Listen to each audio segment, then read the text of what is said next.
नमस्कार प्यारे विद्यार्थियों, स्वागत है आपका इस एजुकेशन प्लेटफॉर्म पर। आज की क्लास में हम एमपी जनगणना के ऊपर से पढ़ेंगे। एग्ज़ाम में वेटेज इसका आता है 1 to 2 मार्क्स, 1 से 2 अंक का आपको देखने को मिलेगा। ठीक है, चलिए इसको करते हैं कवर। 1872 लॉर्ड मायो फर्स्ट अपूर्ण, मतलब जनगणना पहली बार 1872 1872 में लॉर्ड मायो ने भैया सोचा कि यार हमें जनगणना करना चाहिए कि हमारे पास इन द सेंस कितने लोग हैं यार, हाउ मेनी पीपल्स। पहली बार जब इन्होंने कोशिश करी तो अपूर्ण रहा, यानी कि अनसक्सेस। क्या सीख मिलती है इससे? हर सक्सेस चीज़ अनसक्सेस से ही होती है। तो यार मुझे पता है कि आपके साथ ऐसा नहीं होगा, लेकिन ठीक है यार, एक अनसक्सेस, 2 बार एग्जाम नहीं निकला, 3 बार नहीं निकला। यार नवाजुद्दीन सिद्दीकी का डायलॉग याद रखना आपको, सॉरी नवाजुद्दीन सिद्दीकी जी का। आया बात समझ में? बहुत महान शख्सियत है, नाम लेने के पहले भी मैं सोचता हूँ उनका नाम कैसे ले सकता हूँ यार मैं। ठीक है, जब तक तोड़ेंगे नहीं तब तक छोड़ेंगे नहीं। ऐसे ये भी है यार, आप तोड़ दो, फोड़ दो, मरोड़ दो, कुचल दो, अपने को ये एग्ज़ाम में क्वालिफाइड होना, मतलब इसका मतलब ये नहीं है कि यार हम क्वालिफाई नहीं हुए तो जीवन में कुछ नहीं होगा यार, बहुत बड़ी दुनिया है। और यकीन मानिए कि आप तो इस पीढ़ी में बिलोंग कर रहे हैं जहाँ पे हज़ारों सोर्सेस है आपके पास, कुछ भी आप कर सकते हैं भाई साहब। एग्ज़ाम नहीं निकला तो अपने आप को बधाई दीजिए कि आप और बेहतर करेंगे समाज के लिए, देश के लिए, अपने लिए। निकला तो भी मैं आशा करता हूं कि आप अपना कर्तव्य का पालन पूरी ईमानदारी से करेंगे, जो कि बहुत कम होती जा रही है। ये बहुत कठोर वर्ड है, बोलना नहीं चाहिए, लेकिन मैं बोलता हूँ। सच को छुपाना नहीं है, सच को सामने लाके काम करना है यार। ठीक है। सेकेंड अटेम्प्ट 1881 में लॉर्ड पिपॉन ने करा, जब जाके ये जनगणना हुई। मतलब 9 साल इन्होंने ले लिया भाई साहब। तो आप यार एक अटेम्प्ट 2 महीने फेल हुए तो क्यों घबराते हो? ट्राई करो। मेरा तो मानना ये है डियर स्टूडेंट, मेरा पर्सनल एक्सपीरियंस बता रहा हूँ। मैं घंटे पढ़ने पे भरोसा रखने वाला विद्यार्थी नहीं था। ऐसा नहीं कि अभी नहीं हूँ विद्यार्थी, मैं अभी भी हूँ, लेकिन मेरा एक रूल है 3-9।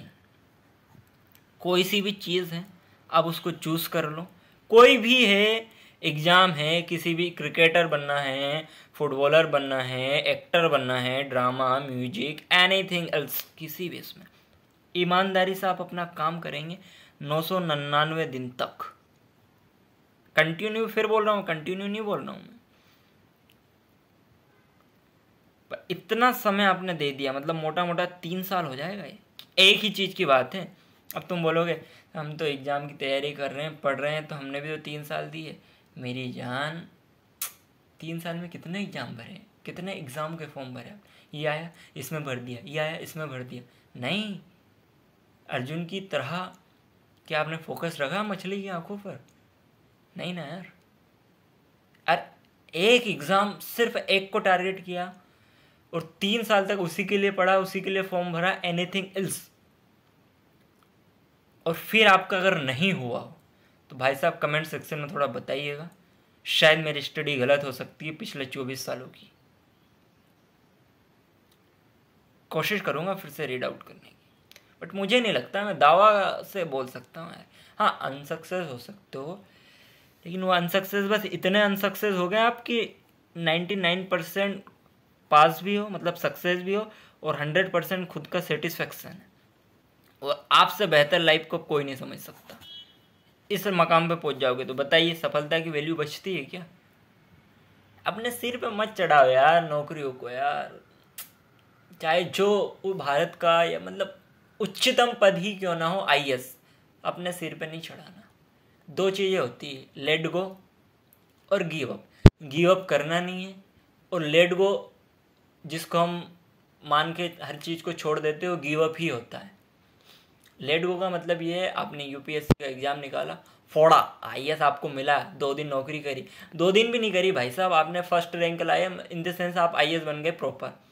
चिट्ठी डाला अगले दिन, भैया नौकरी नहीं करना, that is let go. 2 bar form भरा, अनसक्सेस हुए, तीसरी बार आपने छोड़ दिया, that is the example of give up. आया समझ में? ये एक स्टूडेंट का कमेंट था, इसलिए मैंने इसको थोड़ा बता दिया। 2011 एमपी में 26 बार जनगणना हो चुकी है। भारत में 2011 तक 13 बार जनगणना हुई है। भारत में 2011 तक 13 बार जनगणना हो चुकी है। आज़ाद गणतंत्र भारत के बाद 7 बार। जनसंख्या की बात करें तो एमपी में 7.27 CR है, ये 2011 का डेटा है। इंडिया में 121 करोड़ है, ऑलमोस्ट ये क्रॉस कर जाएगी, 21 में क्रॉस कर गई है 145 CR, और ये 8.3।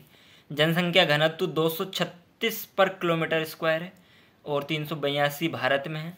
लिंगानुपात 931 मध्य प्रदेश में और भारत में है 943, मतलब सेक्स रेशियो आउट ऑफ 1000, ये हमारे मेल है, ये हमारी फीमेल है। ठीक है। रीवा एमपी का सेक्स रेशियो समान है। अब सेक्स रेशियो की बात करते हैं तो रीवा एमपी का सेक्स रेशियो समान है। साक्षरता दर 69.323%, 73%। जनसंख्या मैक्सिमम मिनिमम इंदौर में अधिकतम है और मिनिमम निवाड़ी में।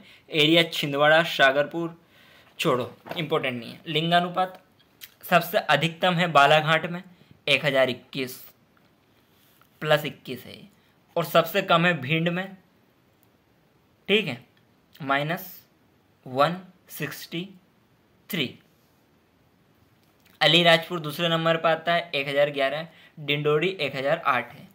मुरैना सेकेंड पर आता है 840, ग्वालियर 864 है। सेक्स रेशियो मैक्सिमम और मिनिमम, ठीक है।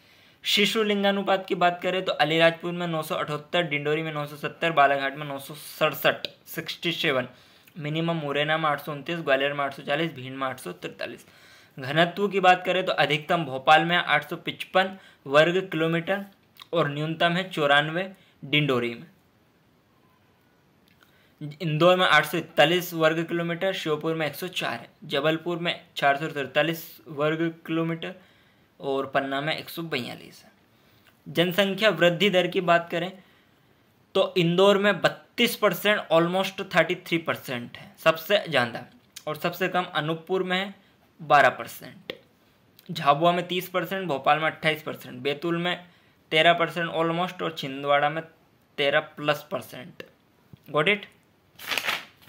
I hope you taken the snapshot, you have written down the topics in notebooks. साक्षरता दर की बात करें पढ़ने लिखने के मामले में तो जबलपुर सबसे आगे है 81%, और सबसे कम है अलीराजपुर में 36%। दूसरे नंबर पे इंदौर है 80%, तीसरे पे भोपाल ऑलमोस्ट 80%। मिनिमम अलीराजपुर में 36, झाबुआ में 43.3 और बड़वानी में 49.1। पुरुष साक्षरता की बात करें तो इंदौर जबलपुर में 87%, भोपाल बालाघाट में 85, मंदसौर में 85। मिनिमम है अलीराजपुर में 42, झाबुआ में 52, बड़वानी में 55। महिला साक्षरता की बात करें तो भोपाल में 74, जबलपुर में भी 74.94, इंदौर में 74 ऑलमोस्ट फिक्स्ड, अलीराजपुर में 30.3, झाबुआ में 33, बड़वानी में 42। ग्रामीण जनसंख्या की बात करें तो डिंडोरी सबसे ज़्यादा पिछड़ा इलाका है, गांव वाला इलाका है, 95%, अलीराजपुर 92, सीधी 91, भोपाल सबसे कम है 19, Indore 25, Gwalior 37। Dear student, MP GK के अंतर्गत आज हमारा जियोग्राफी का क्लासेस समाप्त होती है। आगे की क्लास में हम मध्य प्रदेश की हिस्ट्री को कवर करेंगे, ठीक है, मध्य प्रदेश की हिस्ट्री। बने रहिएगा हमारे साथ, कुछ भी लगे तो कमेंट सेक्शन में ज़रूर बताइएगा। चलिए ठीक है, मिलते हैं अगली क्लास में, तब तक के लिए पढ़ते रहिएगा। अपकमिंग एग्ज़ाम हो जिसका, all the best. Thank you, bye bye, take care.